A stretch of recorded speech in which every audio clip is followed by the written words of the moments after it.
Então, aqui é do Psicast com a Ana Paula Moraes e Bruna Gouveia. Esse Psicast nós vamos estar falando sobre a conscientização da saúde mental. Aproveitando que é janeiro, vamos estar falando da campanha Janeiro Branco. A campanha Janeiro Branco, ela é uma campanha tão importante hoje que agora ela, inclusive, é lei federal. Ela foi aprovada em abril do ano passado. Então, assim, ela foi idealizada pelo Leonardo Abrão. Faz 10 anos que essa campanha começou a tomar corpo. Se a gente olha a história do Abrão, a gente se incentiva o tanto que ele foi resiliente para ele conseguir. Então ele fala assim que saúde mental precisa ser falada, porque aprendizado e conscientização salvam vidas. E Janeiro Branco, por quê? Janeiro, porque é um mês que a gente pega para refletir, para a gente olhar o passado, olhar para o futuro, estipular planos novos, e aí a gente pensa como se fosse mais ou menos um ciclo, sabe? Fechando o ciclo e abrindo o ciclo, é como se fosse um portal, que a gente abre e fecha ciclos em janeiro, e por isso que ele escolheu janeiro. E branco, porque lembra uma tela branca, onde a gente pode escrever, desenhar, onde a gente pode planejar os próximos 11 meses, né? E essa campanha tem um nome, Saúde Mental Enquanto é Tempo. O que fazer agora? O que fazer agora, Bruna? Eu gostei muito da reflexão que você trouxe pra gente e conversando, né, encontrando com você, Ana, e conversando também com os profissionais da área da saúde, com amigos. Eu viajei recente e eu vejo sobre a necessidade de se falar assim cada vez mais sobre a conscientização da saúde mental, porque antes parecia que estava longe, sabe? Parecia que estava distante toda essa problemática e tudo que envolve. E agora parece que está cada vez mais perto. Às vezes está até na nossa família, às vezes está dentro de casa, né? E a gente, falando sobre esse tema nos nossos encontros, a gente foi se atualizar e ver sobre os dados, né? E a OMS publicou não faz muito tempo e que o Brasil ele é o país mais ansioso do mundo. Isso é um dado muito preocupante. O Brasil, ele é o segundo, está no segundo lugar, o país mais depressivo. Isso E os índices de suicídio aumentando. Nós sabemos o quanto ainda, infelizmente, existe preconceito e estigma com relação à saúde mental. Então, por isso que a gente viu, sim, a necessidade de estar aqui hoje, de convidar um profissional que a gente admira, que a gente confia muito, que é um médico, psiquiatra, e que eu vou deixar você apresentá-lo para quem está ouvindo agora. Pessoal, para quem está nos ouvindo, eu sou fã desse profissional, eu acho ele incrível, eu acho ele inteligente, eu adoro sentar para conversar com ele. Ele é quietinho, sabe? Ele é quietinho, ele é meio tímido, mas quando ele começa, ele encanta. E outra coisa, ele é preciso no diagnóstico. Eu não tenho um paciente o qual ele tem errado no diagnóstico. O paciente, como às vezes, né, fala, é de Sinop, às vezes vai para fora, Albert Einstein, sírio-libanês, etc. E volta, né, o médico tinha razão. Sem mais delongas, né, porque senão eu vou passar o dia inteiro aqui falando bem dele. Quero apresentar para vocês Carlos Gil. Obrigado, né, por essas palavras gentis, né? A gente fica feliz, né? Ah, é pura verdade. Eu sou sua fã, Gil. Feliz, até calculado. Mas muito obrigado, sabe, Ana? E também eu gosto muito do trabalho de vocês, sou fã de vocês também, né? A gente trabalha junto com pacientes, né? Juntos em associação, né? Para trabalhar com o bem-estar dos nossos pacientes. E é um prazer estar aqui com vocês, nessa jornada de vocês, nesse novo, vamos dizer assim, nessa nossa maneira de comunicar, essa outra maneira que precisa estão investindo para poder uma comunicação melhor com a comunidade e poder se falar mais da saúde mental, né, como um todo, né? E parabenizo vocês pela iniciativa e é um prazer estar aqui e muito obrigado pelas palavras, né? Obrigado, Gil, por ter aceitado o Seja convite. muito bem-vindo ao nosso Psicast. E eu acho que seria uma boa oportunidade a gente conhecer um pouco mais. Conta um pouco pra gente, assim, de onde que você veio? Na verdade, eu sou de Curitiba, né? Eu fiz Faculdade Federal do Paraná, em Curitiba. Eu já estou há 37 anos formado, então é bastante tempo, né? Quando eu fiz a formatura, quando eu estudava, eu não pensava em fazer psiquiatria. Na verdade, eu vivi uma época da psiquiatria um pouco diferente da atual, né? E lá na época, por questão de grade curricular, a psiquiatria na minha faculdade, que era federal, que era ligada às saúde clínicas, ela era dada no terceiro ano, uma disciplina de saúde mental e depois tinha psiquiatria. Então ela foi muito precoce. E a gente tinha uma interface que hoje acabou, felizmente, mas que na época ainda existia um pouco de uma dicotomia psiquiatria-hospital clínico, né? Então você tinha a psiquiatria isolada, pra você ter uma ideia, a gente não tinha leitos de psiquiatria no hospital de clínicas, você precisava de uma interconsulta psiquiátrica, você não tinha os professores à disposição para fazer. Então, durante a minha formação, eu namorei várias especialidades. Eu acho que isso até foi bom, porque isso dá uma ideia, assim, porque às vezes é difícil quando o estudante, eu acho que para tomar a decisão de fazer medicina já é difícil, é uma escolha muito precoce, na maioria das vezes. Eu entrei com 17 anos na faculdade, então a minha decisão foi com 16 anos. Felizmente, eu acertei.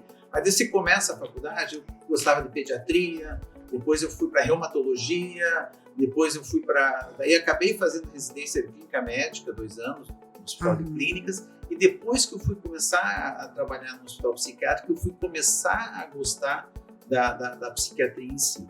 E eu vivi as mudanças, porque o que acontecia? Na época da minha formação de estudante, a psiquiatria era uma outra realidade, né? Então a gente tinha poucas medicações que eram mais antigas, que até hoje são usadas, são medicações eficientes, mas elas trazem uma gama de efeitos colaterais e outras coisas. Mas era uma psiquiatria muito focada na questão dos hospitais. Então, durante a graduação, a gente acabava visitando hospitais psiquiátricos, que tinha aqueles pacientes cronificados, com esquizofrenia, às vezes abandonados, moradores de hospital. E também nos ambulatórios era tratado sempre da mesma maneira, aquela coisa, sem um viés assim, meio, não tem nada, dá esse remédio, faz aquilo. Então você não tinha uma noção exata do dia a dia psiquiátrico, né? Quando eu comecei a trabalhar na área, que eu acabei gostando. Mas essa formação clínica, eu acho que só me trouxe vamos dizer assim, algo a mais, uma bagagem a mais, porque é interessante, porque a psiquiatria ela é uma especialidade como qualquer outra. É importante você saber a clínica, é importante você ter noção também da questão da parte psicoterápica. Eu não atuo na psicoterapia, eu gosto, até com uma visão mais clínica, muito da psicofarmacologia. Então, meu enfoque é sempre na parte medicamentosa, que é muito importante. Hoje a gente tem N medicamentos, ver qual que é a indicação clínica, a questão de, às vezes, de remédios que podem competir, que podem trazer comorbidades juntos, questão de interferência farmacológica. Então, é muito importante.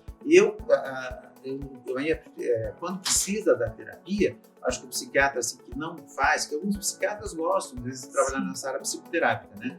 Mas eu gosto sempre de me associar a profissionais que já têm uma vivência maior nisso, que nem vocês, já fizeram a formação de vocês toda, né, em cima de psicoterapia, foram para áreas específicas, vivem o dia a dia. Então, já tem tanta coisa, né, que eu vou focar nos meus remédios, nos meus diagnósticos, na psicopatologia, né? E fazer uma dobradinha quando o paciente precisa, com pessoas que eu tenho confiança e pessoas que a gente vê que vão ter uma interação boa com o paciente, né? Então, a psiquiatria acabou entrando depois dessa formação. E hoje eu não me vejo fazendo outra especialidade, né? Eu acho que a psiquiatria mudou muito. Nesses anos, a gente, a partir do momento que começou a se criar técnicas novas, remédios novos, se conhecer um pouquinho mais a questão da fisiologia cerebral, você abriu um leque enorme de intervenções. E hoje, eu sempre falo que talvez a psiquiatria se aproximou um pouco mais da neurologia e das outras cadeiras que tem essa coisa do substrato mais fisiológico, né? Mas, claro, enfatizando que é muito importante também questões comportamentais e questão também realizada a questões emocionais, de vivência e relacionamento interpessoal, né? Então, Gil, deixa eu conhecer um pouquinho de você. Você falou que começou medicina com 16 anos de idade? 17? Isso. E assim, como é que surgiu essa ideia da medicina? Assim, quando se fala que vai fazer medicina, a tua família, todo mundo quer. Então, na verdade, eu decidi no terceiro ano, e também na época, assim, a minha avó, tinha uma avó que era a minha segunda mãe, eu queria que meu pai tivesse feito medicina, meu pai não quis. Então ela já tinha esse desejo. Quando eu falei lá com os 15, assim, eu acho que vou ser médico. Nossa, essa avó, né? Super apoiou, né? Aumentou até a mesada. E também teve influência na época, eu convivia muito com um cunhado meu, quando ele namorava a minha irmã, e ele estava entrando. Então, desde os 14 anos, quando eu tinha 14 anos, ele entrou na faculdade. Ele era uma pessoa apaixonada por medicina. E eles namoraram, durante todo esse tempo, eles namoraram, depois acabaram casando. E então eu via ele voltando, isso desde os 14, 15 anos, comentando as questões, né, de paciente, de situações de hospital e tal, de uma maneira muito eloquente, de uma maneira assim muito sedutora, né? E com isso eu acabei pegando gosto. Daí chegou no último ano, graças a Deus, eu estava pensava fazer odontologia. Odonto. Mas eu não sei de onde que eu tirei, porque eu não tenho habilidade manual nenhuma. Eu ia ser péssimo dentista. A minha habilidade manual é zero, sabe? Então, assim, mas daí no último ano eu falei, não, acho que eu vou para medicina, né? E acabou dando certo, né? Claro, e é engraçado que essa coisa mesmo sendo novo, né? Era mais ou menos na minha época, a maioria dos colegas meus de turma eram mais ou menos dessa idade. Chegando a ter alguns até mais novos, até que chegaram a entrar com 16 anos. Porque na minha geração, às vezes tinham crianças que entravam mais cedo na escola. Hoje tem um limite, né? Não pode entrar antes. Mas na minha época tinha muito o pré-escolar, né? Então você já entrava direto, às vezes, no primeiro ano. Uns entravam com 6 anos, outros entravam, dependendo da família, colocavam com 5 anos e meio.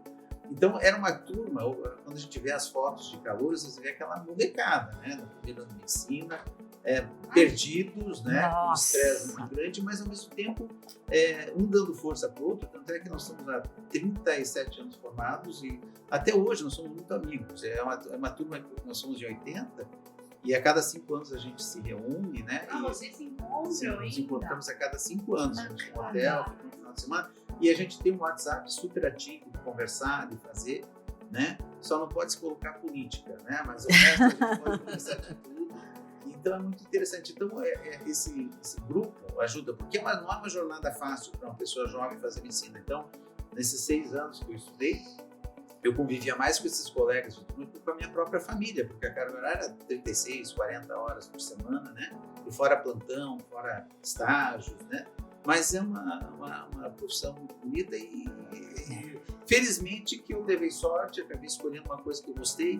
E depois ainda, apesar de ter demorado um pouco para me achar psiquiatria, eu acabei achando na sequência a especialidade que eu também hoje amo e gosto de fazer. Então isso é uma satisfação dupla, né? E aí você falou que você passou por todo um caminho para chegar ali na psiquiatria. Teve alguma coisa que aconteceu para você tomar essa decisão? Você sabe que foi aos poucos, eu acho, sabe? Eu fui vendo o carinho dos pacientes, que ali eu comecei a atender nos hospitais, eu vi aquilo quanto eles precisavam, às vezes, de uma conversa, de uma coisa, por mais regredido que fosse o paciente, né? Assim, regredido que eu digo assim, uma doença crônica, uma coisa, eles demandam um afeto, eles demandam uma atenção. Eu trabalhava nesse hospital que eram 80 leitos, eu tinha 80 pacientes, né? E nesse tinha alguns moradores. E às vezes não era nem por questão do hospital, isso era uma realidade da psiquiatria até uns anos atrás, né? Quando tinha muitos hospitais psiquiátricos. Às vezes a família abandonava os pacientes lá, a família deixava internado e o estigma, o preconceito era tão grande que a própria família abandonava os pacientes. Ou às vezes eram pacientes que eram muito regredidos, tinham dificuldade mesmo de se manter no convívio social, acabavam ficando, né, no hospital.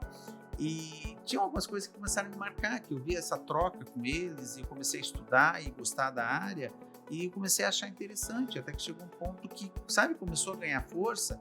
E eu até quando tinha essa visão meio de clínico, eu era clínico, na época eu ficava pensando, meio dividido, mas será que eu gosto mais de psiquiatria?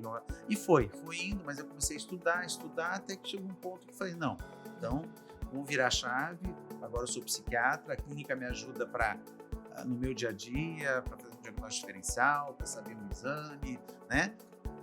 Mas o que eu gosto mesmo é a psiquiatria. Então foi aos poucos, não teve um start, mas foi uma coisa gradual. E hoje eu me sinto super bem, à vontade, gosto muito do que eu faço. E você se formou lá e trabalhou lá um tempo. Como é que se deu essa sua vida para aqui em Sinop? Foram escolhas, né? Eu fui para Curitiba e depois eu fui trabalhar num hospital psiquiátrico na cidade de Cascavel, na verdade. Então foi meio... na época tive uma oportunidade de ir para Cascavel e trabalhar num hospital psiquiátrico e também trabalhar na cidade. Eu fiquei lá 8 anos em Cascavel. E daí, depois de um tempo que eu estava lá, eu estava recomeçando a minha vida pessoal e eu achei que talvez fosse viável mudar de cidade, sabe? Para mudar um pouco vamos dizer assim, o ambiente, fazer uma sensação assim de um start, né? E foi assim ao acaso que Sinop entrou no radar, na época, foi em 2001, né? E eu tinha uma prima aqui de 2º grau, que trabalhava na área de saúde, era fisioterapeuta, e eu do nada, assim, por impulso, liguei. Como é que é aqui? Daí ela comentou de descrever a cidade. Na época, pra você ter uma ideia, tinha acho que 80 mil habitantes. Faz quanto tempo, Gil? 2001. E daí ela falou, tem 80 mil habitantes, não tem psiquiatra. Falei, puxa, 80 mil habitantes cabe? Né? Não, é de grande. E eu, na época, tinha muita ligação, eles tinham ligação com o pessoal da prefeitura, eles estavam com muita vontade política de abrir um CAPS, né? E daí, então, veio essa vontade de começar uma vida nova, e também financeiramente compensava, porque às vezes você, lá no sul, você ficava correndo muito, eu tinha uma vida muito corrida, muito emprego, muita coisa, então eu acabei condensando e pensando até numa qualidade de vida, até da questão da gente pensar um pouco na nossa saúde, né? Um pouco, né? Porque lá no sul eu acabava tendo muitas atividades, muita coisa, e aqui eu falei, não, vou querer uma vida mais tranquila e fazer, né, aquilo que eu gosto, com mais tranquilidade. Então juntou algumas questões financeiras, questões de um recomeço, o desafio de vir para uma cidade que não tinha, né, psiquiatra, e daí, para minha surpresa, quando eu cheguei aqui, eu descobri que não era só Sinop que não tinha psiquiatra, não tinha em Sorriso, não tinha em Lucas do Rio Verde, não tinha para cima, não tinha na região. Então, foi um pouco complicado que eu tinha que abraçar tudo, né? E era uma coisa assim, mas foi muito bom, assim, não posso... Hoje eu não teria a mesma energia, né? Porque às vezes tinha dias que eu saía 9h30, 10 horas da noite do consultório, porque você estava atendendo ali, ligava, tem um paciente que está agitado, tem alguém que tem um pensamento suicida, você tinha que dar um jeito, não tinha mais ninguém, né? Então hoje chegou gente para ajudar, né? A dividir um pouquinho, né? Essa função, né? Mas foi uma mudança muito boa, eu adoro aqui. E tenho minhas raízes no sul, gosto de Curitiba, né? Quando a gente vai para Curitiba, você se identifica que a cidade se cresceu, desde o sotaque, né? O jeito, o cheiro de café, aquele cheiro do molhado, né? Da araucária, aquele cheiro de terra, né? Parece, nossa, remonta, né? Memórias afetivas, né? Mas eu fico lá 3, 4 dias, saudades, né? Vamos embora. Tá bom já. Vamos voltar para casa, né? É gostoso, né? Mas vamos voltar para casa. Sinopense já. Sinopense já, né? Mais de 20 anos já dá para dizer que é sinopense. É verdade, né? É sinopense. Bom, doutor Gil, a gente está aqui para te conhecer, sim. Para falar do Janeiro Branco, da importância da conscientização da saúde mental. Enquanto médico, como que você olha para essa campanha? Como que você reconhece a importância que ela tem para a sociedade? Todas as campanhas eu acho que são interessantes para tentar tirar o preconceito, tirar o estigma e tentar esclarecer para as pessoas que a doença mental é como qualquer outra, né? Então, às vezes, é muito comum o paciente sofrer um tipo de intervenção de familiares ou de amigos que não é apropriada, tipo, você é fraco, isso aí não é nada, isso é besteira, você tem dinheiro, você é bonito, você tem saúde, você por que você está fazendo isso, ou falta de Deus na tua vida, e um monte de coisa. E tem que entender que assim, a doença psíquica é uma doença como qualquer outra, as pessoas não escolhem ter, né? Elas têm, né? Ninguém escolhe ser doente, né? É muito importante você ter esse tipo de campanha para as pessoas tirarem o medo, porque as doenças mentais são uma das mais prevalentes dentro da nossa população. E tem dados muito importantes que a maioria das doenças mentais, pelo menos mais da metade das doenças mentais, começam na infância e adolescência, nos 15 anos. Né? Às vezes a gente pega o resultado de uma doença que já veio lá de trás.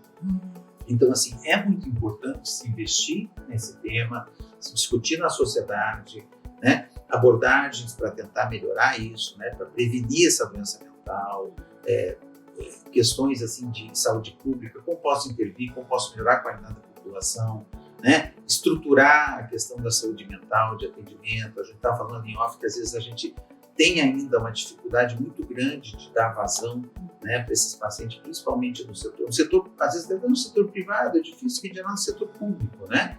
Porque as doenças mentais elas são muito prevalentes, né? Então você pega ali 10% da população em uma fase da vida vai ter um episódio depressivo, até 15% tem questão de ansiedade.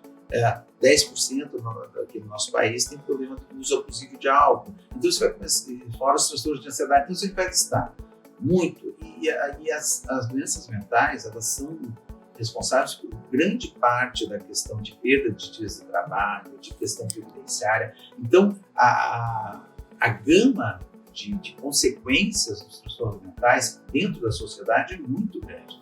Né? É um ônus, é um custo muito grande e enquanto pessoa, né? Porque a pessoa, a qualidade de vida dela, dependendo da saúde mental, eu sempre falo para o paciente, né? Que faço uma analogia, né? Uma comparação. Às vezes a pessoa está com uma depressão, ela chega, tal. Eu falo para eles assim, olha, se você tivesse com uma ferida na perna, você estaria mais tranquilo. Eu estou aqui com essa ferida, eu vou estar aqui, eu tenho que tratar, eu tenho que fazer. E o familiar do lado, olha, coitadinho, tá com essa ferida, dá para perceber, é objetivo. E a doença mental, às vezes, você não tem parada, você está ali com ela, convivendo direto, e às vezes você não tem a cumplicidade das pessoas que estão ao teu redor, né? Porque elas não percebem a tua dor interna, a tua cobrança de você mesmo, né? E às vezes você não tem aquele respaldo. Então, eu acho importante essas campanhas para poder mostrar para a população quanto são frequentes, que é uma coisa que tem que ser objetivamente encarada, procurar auxílio psicológico ou um psiquiatra, ou mesmo um clínico que tem uma capacidade de fazer uma triagem, de ver os casos mais graves, encaminhar para especialista, prescrição, tratamento, né? Então, tudo isso é muito importante, né? E para a gente tentar auxiliar a população no sentido de um enfrentamento melhor disso e não colocar vamos dizer assim, a sujeira para debaixo do tapete, que às vezes algumas coisas acontecem. Não, eu tô deprimido, mas aconteceu isso, aquilo, agora eu tô ansioso. Às vezes acharam, porque é muito comum achar que tentar objetivar as coisas, sim, né? E não se dão conta de que é um movimento interno, uma doença interna, são condições de vivência ali que estão acabando gerando essa situação, né? Gil, e olhando para isso, quando que você acha quais são os primeiros sinais de alerta que a pessoa precisa estar ciente, observar, ou ela observar nela mesma, ou algum amigo observando, um parente, alguém que... Quais sinais você... Eu diria para você, assim, talvez a coisa assim, todas as doenças psíquicas, lá quando você vê a questão da classificação, né, da definição, todas elas impactam a qualidade de vida, que impactam a questão funcional, né? Então, acho que o primeiro ponto é esse. Estou deprimido? Eu estou triste ou estou deprimido? Não, estou triste. Aconteceu um luto, aconteceu um revés, passei uma coisa. Normal, ficar triste alguns dias, vou viver, vou comer, vou dormir, né? Vou fazer. Mas quando você começa a impactar a qualidade de vida, a questão funcional, e a pessoa começa a ter prejuízo, já é a hora de procurar uma ajuda, né? Então, independente da patologia, quer seja uma ansiedade, né? Quer seja um déficit de atenção, que a pessoa tem uma dificuldade a criança, né? Que geralmente a criança que acaba vindo tem uma dificuldade de aprendizado, quer seja um quadro psicótico, né? Que é mais, o quadro psicótico a pessoa procura logo, né? Porque é uma coisa mais clara, uma coisa mais aberrante, né? Então você acaba indo rápido, procura. Mas às vezes um quadro depressivo, um quadro ansioso é deixado, né? Você vai acabando ficando uma latência muito grande até o primeiro atendimento, né? E isso acaba, e a gente sempre fala, a doença mental, ela existe uma lesão neuronal. Você tem cada episódio de crise, cada situação, você tem uma alteração inflamatória cerebral, alteração de neurotransmissores, de circuitaria, e você pode ficar com alguma sequela, alguma dificuldade. Então, a grande questão da doença mental é prevenir recaídas, prevenir crises, né? Então, eu diria para você assim, ver, né? Então, começou por ter alterações de ritmo circadiano, apetite, fome, sono, né? Ou começa a ter dificuldade de concentração, ou inquietude demais, ou aquela tristeza profunda, aquele humor deprimido profundo, que a pessoa não tem energia, perdeu o prazer pelas coisas, né? O pensamento negativo. A partir do momento que isso se torna frequente e já atrapalha a capacidade do indivíduo, né? A questão funcional dele e a questão de qualidade de vida, já é hora de procurar alguém, né? Para poder tentar melhorar. Porque quanto antes você faz uma abordagem, quanto antes faz o tratamento, melhora o prognóstico, né? E muitas vezes a gente observa, não sei se ainda acontece na sua prática clínica, né? Mas eu conversando com a Alana e também com outros colegas da profissão, a gente ainda observa muitas pessoas com resistência de iniciar um tratamento, né? De procurar um médico, procurar um especialista, procurar um psiquiatra, procurar talvez um psicólogo. A gente ainda observa mesmo que da pandemia para cá, essa realidade, digamos assim, melhorou, né? Diminuiu um pouco essa resistência, mas ainda percebemos que tem. Quando eu cheguei aqui na cidade, eu comentei que foi o primeiro, às vezes tinha colegas, era muito engraçado, tinha colegas que se chamam de Gil, eu tentei encaminhar um paciente para você, mas não aceitou, falou que ele não era louco, e assim, então, ser louco entre aspas, né? Sim. Então, existia o preconceito que o psiquiatra e o psicólogo estavam com gente que, né, é louco, é isso, aquilo. Infelizmente, isso está diminuindo essa resistência a partir do momento que se começa a falar mais, a imprensa dá mais espaço para isso, você começa a ter as pessoas, a maioria das pessoas tem alguém da família que já passou por algum problema psíquico, dificilmente vai ter uma família que não tenha, né? Então, e talvez um pouco nesse estigma que tinha da psiquiatria era justamente porque a visão que tinha da psiquiatria era aquela coisa do manicômio, do hospital psiquiátrico, o paciente às vezes sedado, impregnado, né, por causa da medicação, travado, assim. Então, assim, às vezes a pessoa tem esse preconceito e achar que vou encher de remédio, vou ficar bobo, né? Não vou ficar lerdo, não vou conseguir trabalhar. Então, existe toda essa questão. Mas eu sempre falo para o paciente, olha, cada paciente tem o seu remédio que vai se adaptar, e que a gente pensa é qualidade de vida, né? A gente tem que ajustar um remédio, acertar um remédio para você que não vai te dar efeito colateral, que vai melhorar o rendimento e a qualidade de vida. É algo que eu sempre comento, assim, quando eu tenho algum paciente com resistência, eu falo, olha, vai ser importante você buscar o psiquiatra, vai ser importante, por exemplo, lá no Dr. Carlos, vai ser importante você iniciar, é necessário fazer isso. E quando ele vem com essa resistência com relação à medicação, uma das coisas que eu falo, porque é a realidade, olha, se você tiver com um problema no coração, você vai procurar um cardiologista. Se você tiver um problema de pressão alta, você vai ter que tomar uma medicação para isso. Se você tiver algum outro problema físico, você vai procurar um especialista para isso e você, se necessário, vai tomar o medicamento. Então, eu percebo que ainda existe, mas, e até mesmo, Ana, agora a gente nem falou sobre isso, né? Mas até mesmo quando eu iniciei a faculdade, muitos dali, colegas, né, estudantes também tinham resistência com relação à parte psiquiátrica. E a gente vê que o quão importante esse trabalho conjunto, né? Nós estamos aqui para somar esforços, cada um na sua competência, né? Vamos dizer assim, é importante, né? Então, assim, eu sempre te falo, as doenças psíquicas, elas têm uma balança, como se fosse um uma coisa é aquela balança de peso. Sim. Tem alguns transtornos mentais em que a medicação ela tem um peso maior, né? E tem transtornos mentais em que a psicoterapia tem um peso muito maior. Então se eu vou pegar um paciente com surto psicótico agudo, eu não vou conseguir fazer uma terapia com ele, eu vou ter que medicar, melhorar esse surto psicótico, deixar ele mais tranquilo para depois fazer uma abordagem terapêutica em cima de estabelecimento de doença, com a família e tudo mais, questão de adesão ao remédio, trabalhar outras coisas para me melhorar.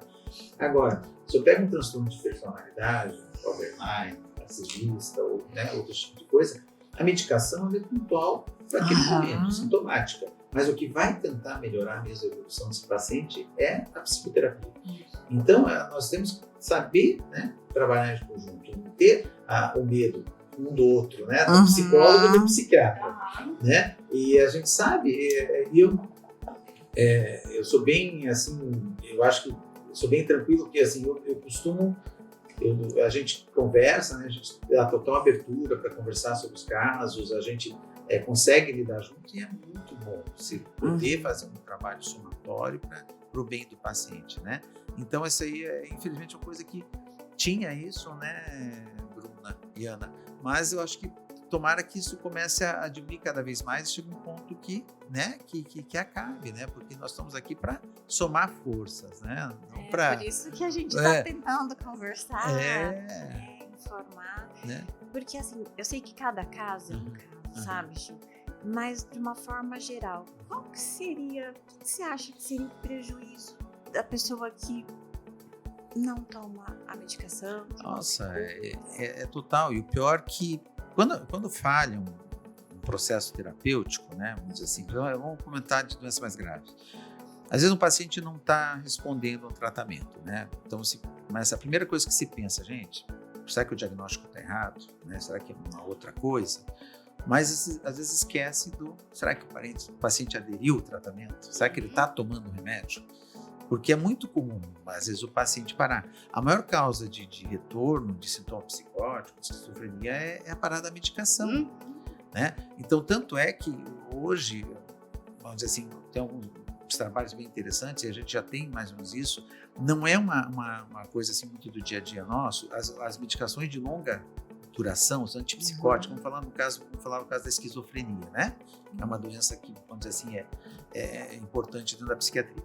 Tem a maioria dos casos da esquizofrenia que tem recaída é por falta de adesão ao remédio, porque o paciente para de tomar, porque às vezes tem um pouco de efeito colateral, ele não se sente bem, ele para de tomar e ele vai recair. Cada recaída, é aquilo que a gente falou, tem toda uma alteração dessa neuroquímica, dessa circuitaria, tem perda neuronal, tem perda de circuitos, e ele vai soltar talvez com uma sequela maior ou não vai conseguir, ou vai demorar mais para sair daquele quadro.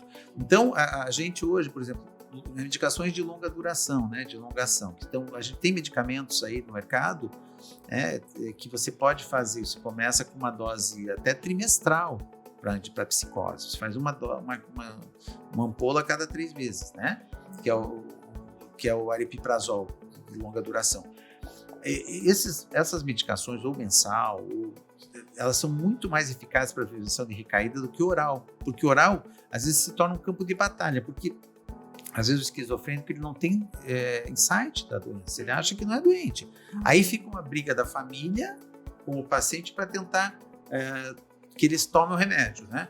E às vezes ele não tem adesão, ele joga fora, ele pode colocar na boca, cuspir. Então hoje a gente tem essa questão, a questão da adesão à medicação é muito importante. O antidepressivo também, assim como o ansiolítico, né? E a gente vê isso no dia a dia direto, né? Às vezes o paciente está bem, tá bem, começou o remédio, agora se volta daqui 2, 3 meses aí pra gente ver como é que tá o remedinho, pra acertar e tal, some. Já melhorei. Se dá alta, né?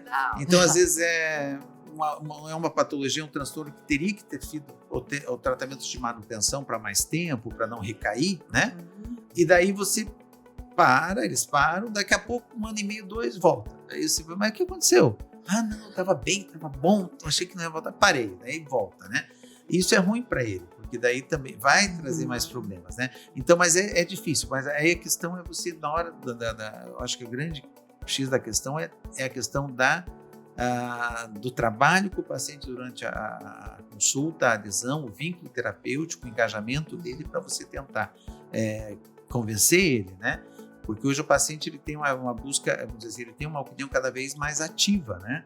Sobre a questão da medicação. É bom se discutir com ele, tem esse médico que eu acho que é o melhor, por isso, por aquilo, efeito colateral. Então, fazer que o paciente faça parte também da escolha. Eu acho que é importante para ele entender, né? Quando tem condições, né? Então, são situações que tem. E teve eu assisti um evento uma vez que falava assim, o que os médicos esperam do paciente, o que os pacientes esperam do médico, né? Então, assim... Já estou curiosa para saber. A primeira causa, o primeiro fator que os médicos esperam do paciente, obediência. Obediência. Que faça o tratamento. Que faça o tratamento, que volta. E os pacientes esperam do médico disponibilidade. Tá pronta a qualquer momento. Tá pronta a qualquer momento, né? Então, são coisas assim. Então, porque às vezes frustra o profissional, né? Você dá um remédio, o cara tá bom, tal, daqui a pouco volta. Mas o que aconteceu? Parou. Parei. Então, mas isso a gente aprende a lidar com isso, né? E vamos lá, vamos fazer alguma coisa acontecendo errado. Estava com algum efeito colateral que não te... Porque às vezes os pacientes podem até esconder efeito colateral. E isso é muito importante, por exemplo. Até a gente fala da questão, uma coisa que às vezes os pacientes escondem por vergonha, é a questão sexual, é uma coisa que tem que sempre perguntar, né? A questão de disfunção sexual com medicação. A gente tem um problema com medicação psiquiátrica, com algumas delas, que é a questão do peso, porque as medicações aumentam o peso. Então, às vezes, elas tiram libido, aumentam o peso, dão algum tipo de sintoma que a gente acaba tendo dificuldade de adesão aos pacientes por causa disso. Mas a gente vai tentar, dentro da medida, fazer um tratamento o melhor possível para tentar minimizar esses sintomas.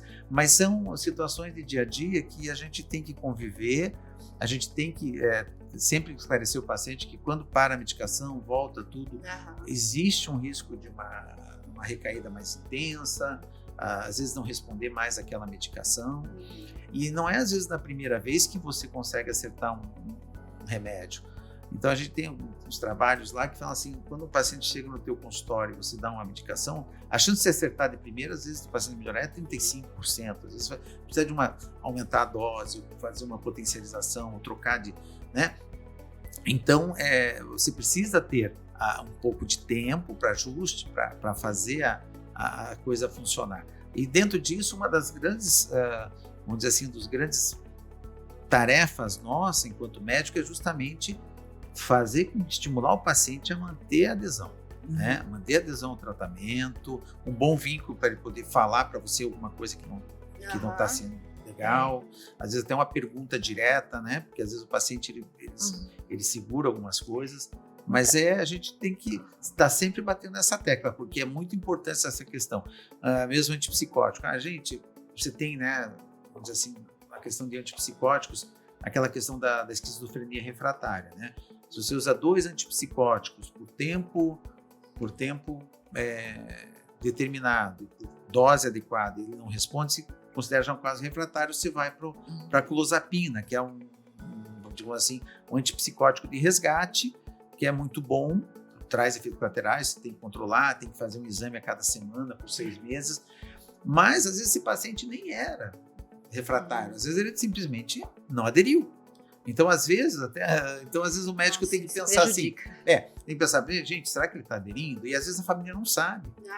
Então, às vezes, vamos fazer um injetável, de repente um depô, para ver se ele está tomando mesmo.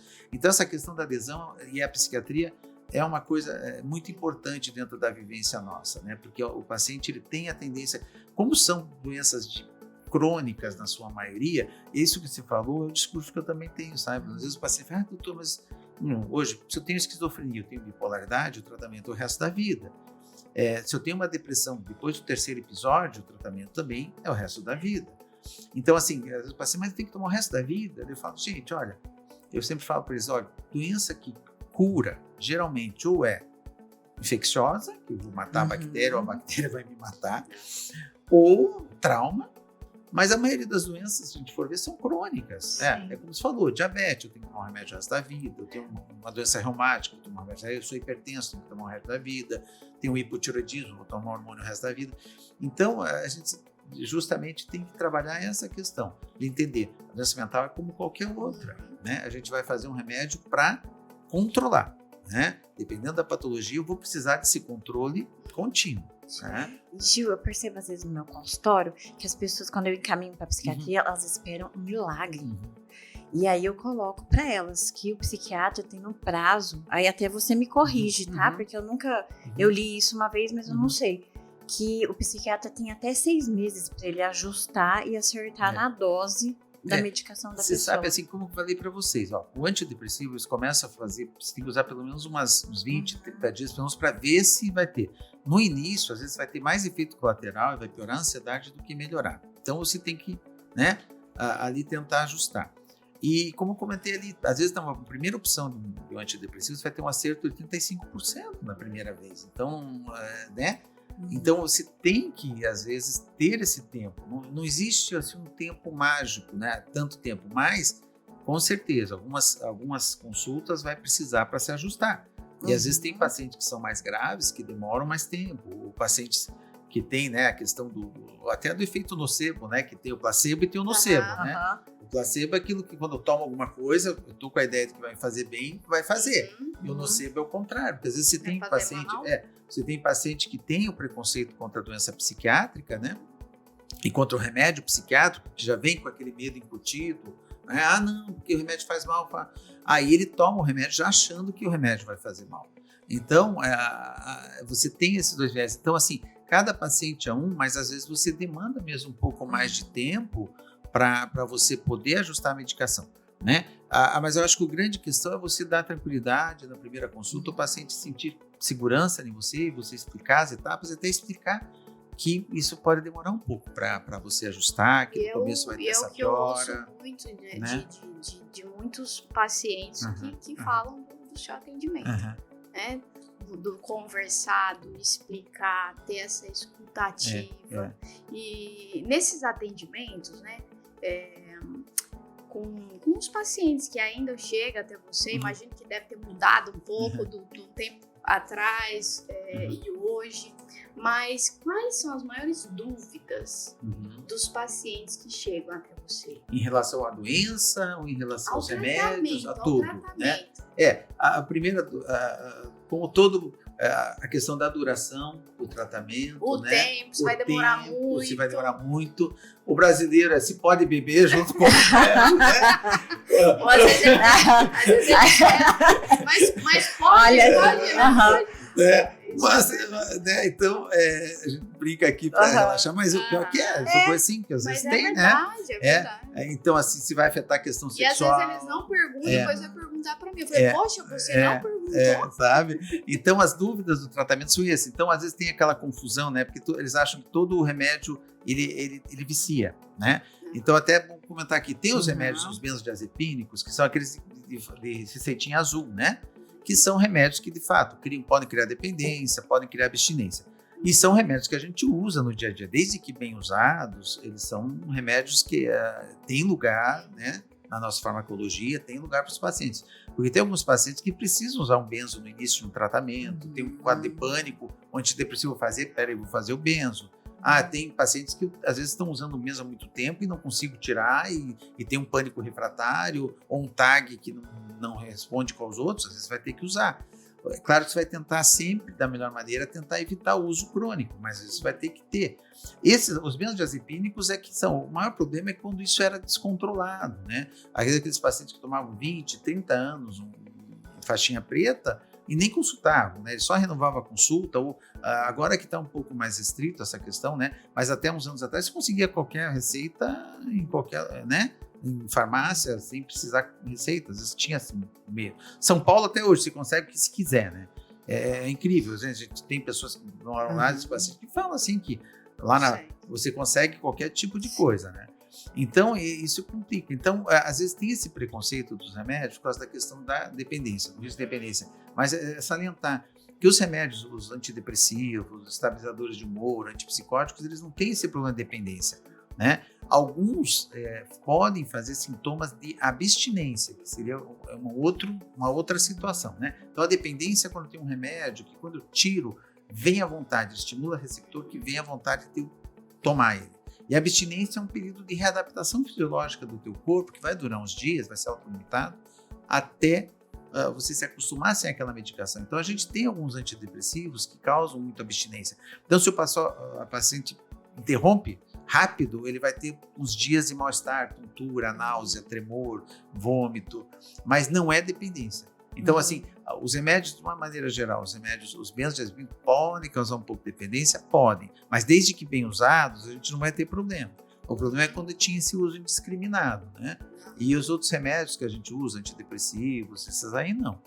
Só que a questão é a cronicidade das doenças, a gente tem que usar por muito tempo. Então, a maioria das doenças a gente acaba usando. Então, a depressão recorrente, né? A esquizofrenia, vamos dizer assim, a bipolaridade, o TOC também é um transtorno que a gente costuma tratar por muito tempo. Às vezes, se uma terapia bem feita, a gente consegue tirar o remédio, às vezes daqui a pouco tem que voltar, dependendo da situação.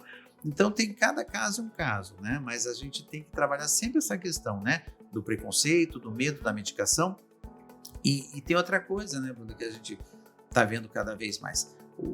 A doença mental tem muito a ver com a questão inflamatória. Tem muito viés de pesquisa hoje para achar que a doença, para ver muita intervenção, né? Em cima de características de inflamação e doença mental.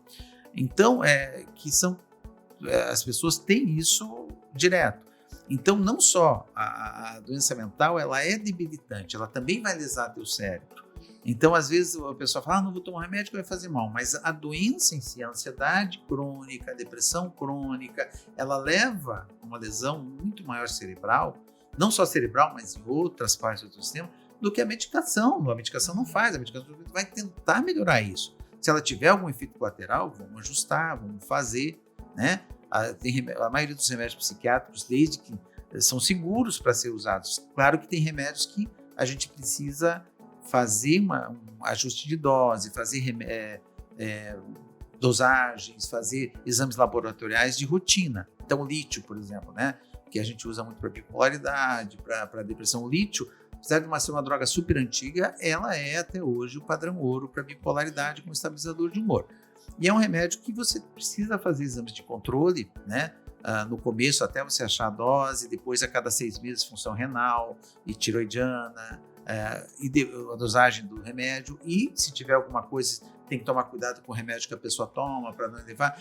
Então são remédios que são seguros, tem que se fazer o uso direitinho, o próprio divalproato, tem alguns antidepressivos que tem que fazer a função hepática. Então cada remédio tem a sua necessidade de controle, né? Clínico e laboratorial, às vezes com exames. Então, desde que usado com segurança, cada um tem seu ponto, né? Então, às vezes as pessoas têm esse medo, mas o medo deveria ser, na verdade, da doença em si, né? Olha que importante falar disso, né? Porque o paciente não sabe, Gil. Ele não sabe, ele tem medo do medicamento. E aí ele sente assim, que ele dá uma melhoradinha, acontece com você no consultório, o paciente dá aquela melhorada, aí ele se dá alta, ele acha que ele tá bom. Sim. E assim, como é que você trabalha depois? Porque depois ele volta, né? Porque ele vai ter crise. A gente tenta resgatar esse acolhimento, pensar, espera aí, será que eu falhei alguma coisa na primeira conversa, na primeira abordagem? Será que ficou alguma coisa que de repente possa ser trabalhado melhor? Tentar trabalhar mais a aderência, conversar com a família no sentido de ter uma aliança terapêutica para a família também ajudar, né? Então, cada caso é um caso. Agora, tem pessoas que às vezes têm mesmo uma resistência muito grande e não vão admitir nunca, ou vão parar, vão fazer. Então, às vezes ele é um pouco frustrante, mas a gente tem que respirar fundo, vamos lá, vamos trabalhar e vamos ver, vamos pensar o que aconteceu de errado aqui, o que eu já posso mudar dessa vez, né? Às vezes, se o paciente, às vezes, que nem assim, a questão da terapia, né? É muito importante, mas às vezes o paciente às vezes não vai, né? Ou por questão de tempo, questão financeira. Então, às vezes, aquele paciente que, por exemplo, tem uma determinada doença, começou um tratamento, melhorou e não procurou um profissional da área de psicologia, né? Um psicoterapeuta. Às vezes, peraí, vamos colocar esse paciente que parou com a medicação, vamos fazer uma terapia para ele trabalhar um pouco essa questão e ver um reforço, né, nessa questão da necessidade de fazer, de dar importância para a questão mental, né, que é muito importante para a qualidade de vida, né? nós falamos, né, sobre os mitos, sobre a resistência de muitos pacientes em procurar ajuda e também depois, mesmo procurando ajuda profissional, em aderir ao tratamento. Eu achei tão importante você esclarecer o quanto pode ser prejudicial para os pacientes se darem alta ou não procurar ajuda, porque existe profissionais que estão aí disponíveis para atender essas pessoas, e o quanto que é importante continuar com o tratamento, porque eu imagino que pode ter muitas pessoas que estão ouvindo o podcast, que estão em tratamento, que está naquela fase, né, de estou bem, não preciso mais, talvez eu nem vou naquele retorno, daqui ainda 2 meses eu já estou bem hoje, então posso me dar alta, né, a gente fala assim, mas... Eu diria assim que, às vezes, o primeiro episódio da doença é uma janela importante, é um momento importante da abordagem, né? Então, para qualquer tipo, né? O primeiro episódio depressivo, o primeiro episódio psicótico, o primeiro episódio ansioso. Se você conseguir tratar bem aquele primeiro episódio, eu tenho uma chance muito maior que esse paciente venha até depois a conseguir ter alta, parar com o remédio um dia. Agora, aquele paciente que vem de muitos anos já, é um paciente que vai ser muito mais propenso a manter a medicação por período determinado. Porque justamente acontece isso. Eu sempre falo para o paciente assim, é como se o cérebro, brinco com ele, o cérebro ele precisa de muito tempo, é como se o remédio fosse um GPS para ensinar o cérebro a funcionar direito. Só que o cérebro não é muito bom de localização. Ele precisa de meses, às vezes de anos, ensinando o caminho para ele funcionar direito, né?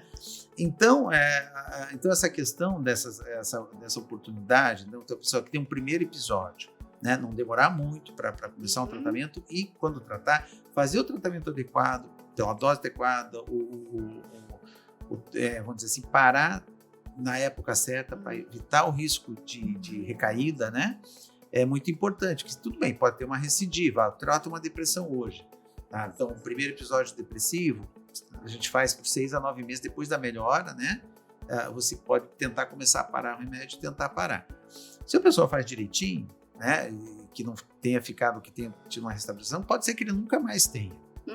Ele tem 50% de chance de ter outra depressão na vida, mas pode ter daqui 20 anos, daqui 30, né? Ou nunca mais ter. Né? Teve algo lá no início da nossa conversa que você falou que eu acho que ia ser muito importante se aprofundasse um pouco mais com relação aos mitos de procurar um tratamento, né? Você até comentou, porque a pessoa vai falar que eu sou fraco se eu estou com depressão.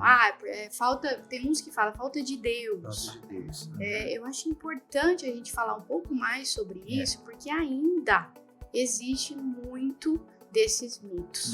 E as pessoas entenderem que é um substrato fisiológico, é alteração neural dos circuitos. Você tem lá, você faz uma ressonância funcional de uma paciente com depressão, tem toda uma alteração, né, de estímulo, de regiões, uma atrofia de sinapse, de dendritos, em pouco tempo.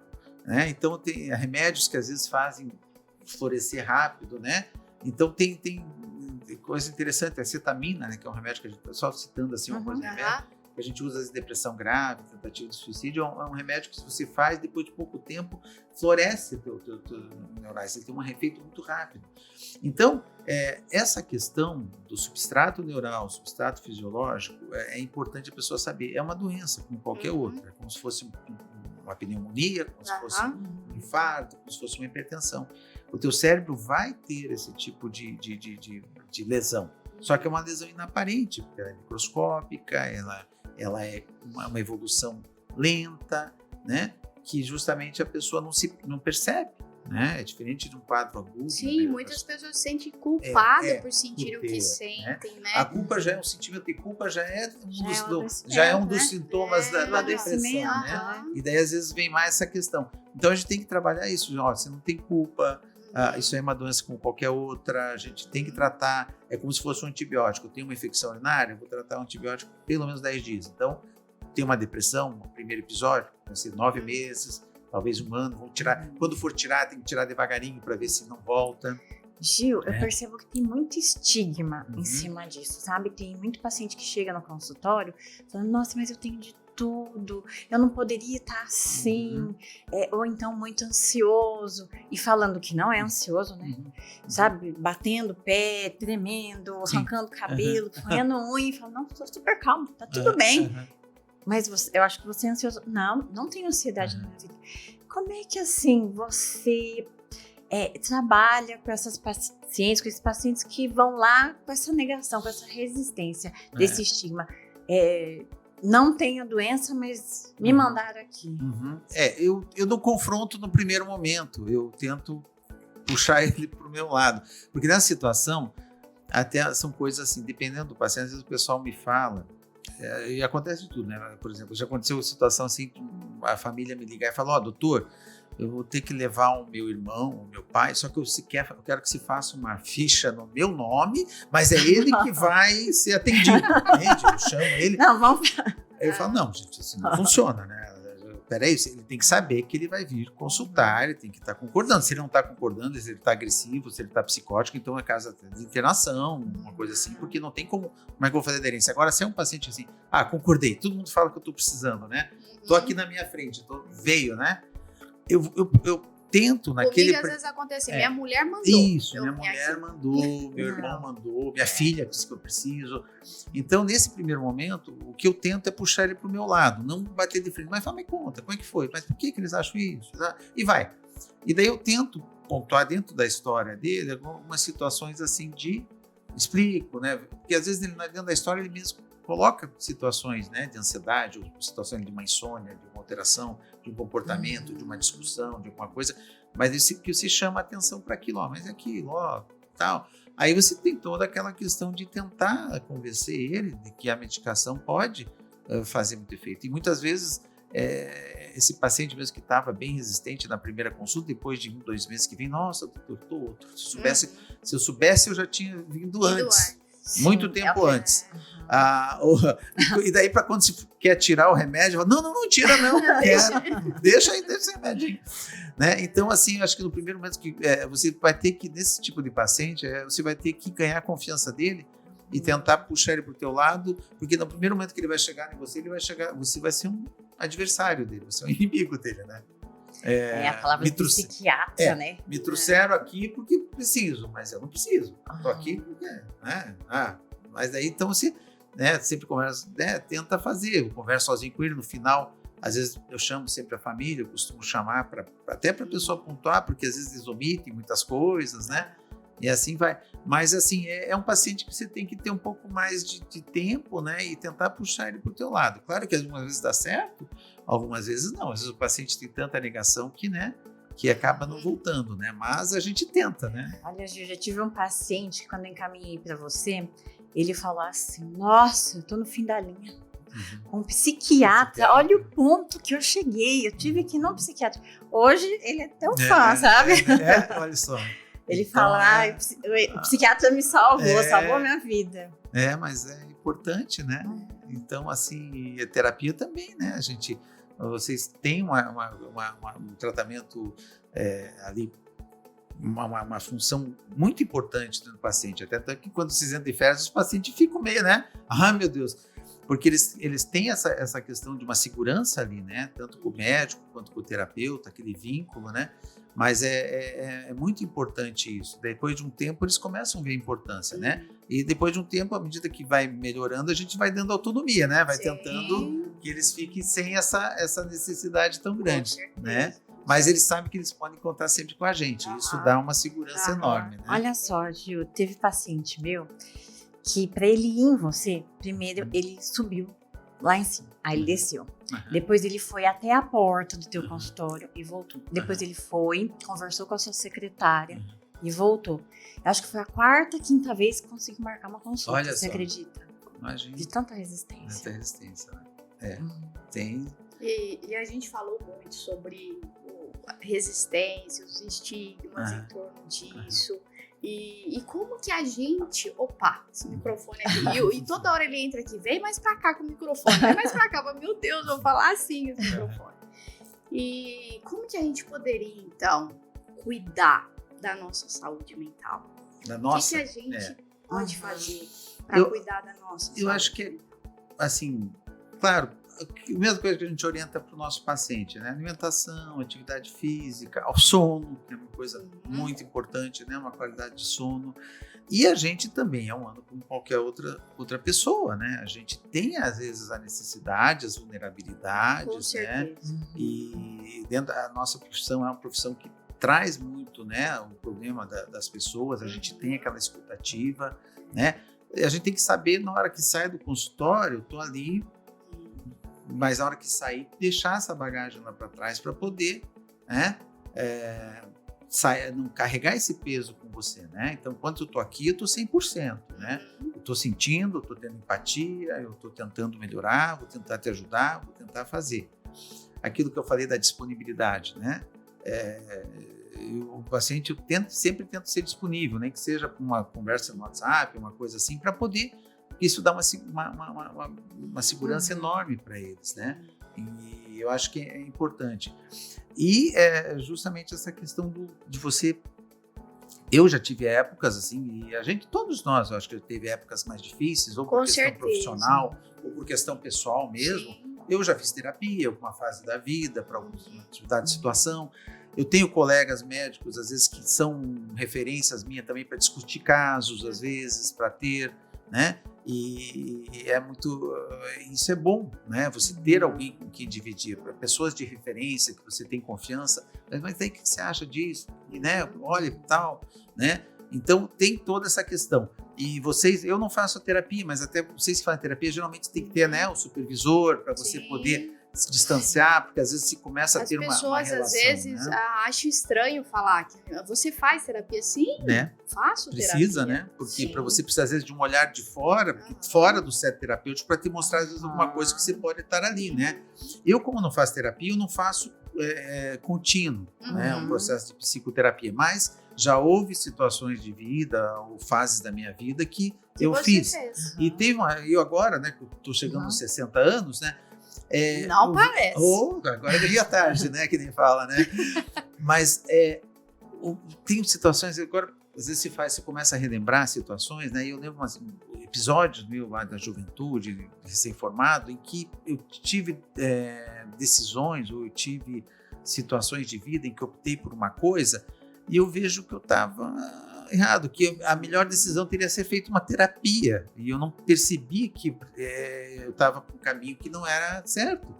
E eu vejo que naquele momento, se eu tivesse feito uma terapia, teria me poupado muitos problemas que vieram posteriormente através de escolha. Então, assim, a terapia, às vezes, ela é necessária. A gente precisa, às vezes, se encontrar, a gente precisa de alguém para perceber algum movimento que a gente não está entendendo, que a gente está indo meio no automático, ou que a emoção está tomando conta, né?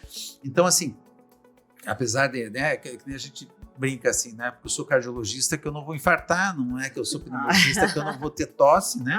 Com certeza. Não é porque nós somos, que eu sou psiquiatra ou psicólogo, que eu às vezes não vou ter um pouco de ansiedade, eu não vou ter que trabalhar algumas situações de vida que estão difíceis.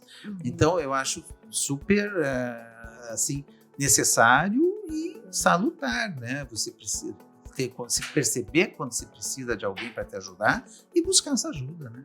Você falou um pouco, né, Gil, sobre o casamento da psiquiatria e da psicologia. Mas, assim, eu queria que você falasse um pouquinho mais pra gente. O que você acha? Você gosta? Você é a favor? Não? Totalmente, né? Totalmente. Eu acho assim, eu tenho as minhas, como eu posso dizer assim, eu vou até um certo ponto, mas eu não tenho a habilidade de quem tem uma formação, uma linha, a técnica, o modo, né? Então, assim, eu como psiquiatra, eu acho que assim, o psiquiatra que não se propõe a fazer uma psicoterapia, uma formação em psicoterapia, eu acho que ele tem que saber algumas abordagens breves, alguma coisa assim mais emergencial. Ele tem que saber o tipo de patologia que tem muita necessidade do psicólogo, né? A linha, né, que esse psicólogo faz, que vai ser importante, porque tem dependendo da patologia, você tem uma linha, né, de psicologia que vai fazer um efeito melhor, né? TCC ou alguma coisa assim, né? Assim vai.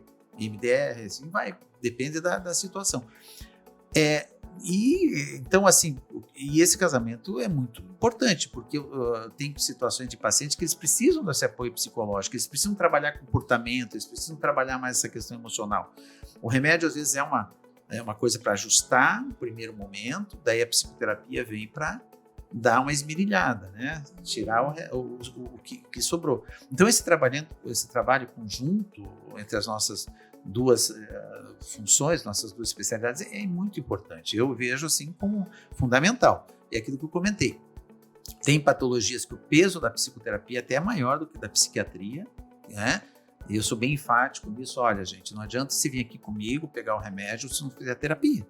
Se eu tenho um paciente lá com transtorno de personalidade, um transtorno borderline, um quadro narcisista, não adianta ele vir comigo uma vez por mês e se não vai no psicólogo, né? Não vai melhorar.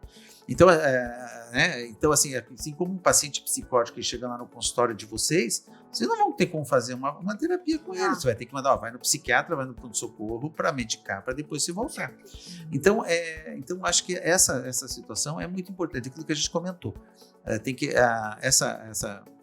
digamos assim, um pouco essa situação, às vezes, de ter um pouquinho de pé atrás, tal, tem que parar, porque na verdade, trabalhando tem que ser o sinérgico, né? Tem que ser os dois juntos, as duas especialidades juntos. E é engraçado também, porque a gente, depois de um tempo, você começa a ver não só a questão da técnica, mas a questão do perfil do paciente. E quando você conhece, às vezes, o psicólogo, a maneira, você já conhece, você sabe o perfil do psicólogo, o jeito, você consegue também entender qual paciente que, de repente, vai se dar bem com esse ou vai se dar bem com aquele. Às vezes, a questão de identificação, de transferência, né? Então, a gente acaba tendo, né, aquela coisa. Assim como cada paciente tem seu remédio, cada paciente tem o seu psicólogo, né? Então, assim, claro, e isso daí, assim, é importante esse tratamento, esse acompanhamento conjunto, né? Eu acho que para tudo a gente tem que somar forças e precisamos, né? Porque a doença mental é muito prevalente e a gente precisa ajudar essas pessoas para ter uma qualidade de vida melhor, né? Uma situação, um futuro melhor e às vezes até a própria doença mental dentro da família, ela acaba propiciando doença mental no núcleo todo, né? Quer dizer, às vezes uma pessoa doente, ela pode contaminar toda uma... na sistêmica fala isso, né? Que uma pessoa doente contamina a família. A família toda fica, né? Doente. Sabe? Então, assim, a gente tem que somar forças para isso, né? E que bom que eu posso contar com vocês aí, né? Que bom que eu posso contar com você também, no seu trabalho. Que só tem colaborado e muito. Obrigado. Né? Obrigado. Com os meus pacientes, com certeza.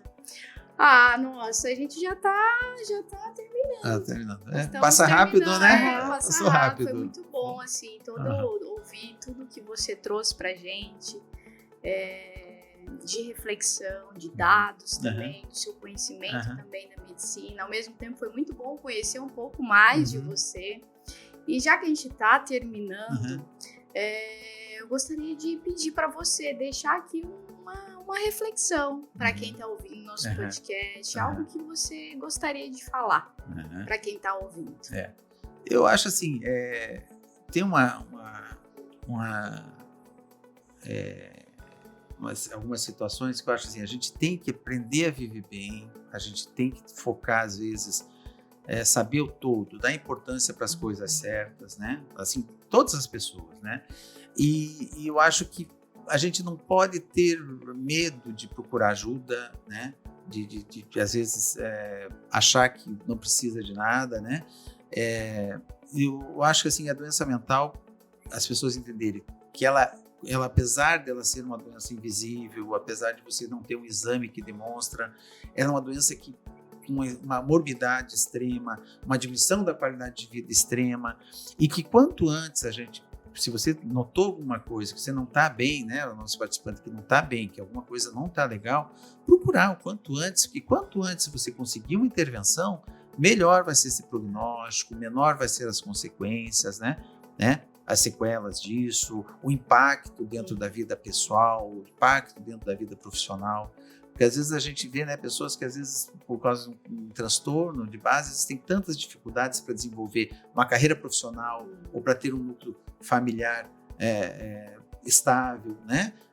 E a pessoa mesmo, às vezes, se descuidando da parte física, né? Um processo de sabotagem, de autossabotagem. Então, é muito importante. Às vezes as pessoas minimizam, né, a questão da saúde mental, deixassem no segundo plano, mas o cérebro é que rege tudo, né? E a gente tem que entender, o nosso maestro é um maestro que a gente ainda não sabe muita coisa dele, a gente está engatinhando, mas já começou a entender melhor. Hoje nós temos já, felizmente, cada vez mais tratamentos, cada vez mais abordagens para a gente tentar melhorar a demanda, né, de todas essas pessoas que procuram a gente, né? Então eu diria assim, tratar o nosso maestro com reverência e com respeito, que a gente tem que trabalhar da nossa mente, que a nossa mente é que vai reger a orquestra do corpo. Nossa, né? Muito isso. Muito bom, muito bom. Muito bom mesmo. O meu sentimento aqui nesse momento agora é de gratidão por você ter aceito. Imagina, foi um prazer. O nosso convite, né? O convite de estar aqui, dessa conversa, de estar levando, tá levantando essa bandeira do Janeiro Branco. O quanto que é importante, sim, falarmos sobre isso. O quanto que é importante encorajarmos, né, as pessoas a procurar ajuda, se perceberem, já que falamos dos sinais, né, perceberem esses sinais e buscar ajuda, orientação, acompanhamento, porque todos nós somos vulneráveis. Todos nós, em algum momento, podemos sim precisar de um profissional, de um psiquiatra, um psicólogo, seja para autoconhecimento ou seja para um tratamento. Então, obrigada. Obrigado a vocês Foi pela muito oportunidade. bom estar aqui com você de novo, Ana, e podemos encerrar o nosso podcast. Então tá bom. Obrigado pelo convite, foi um prazer também. Prazer Um abraço. Um abraço. Isso aí. Muito bom.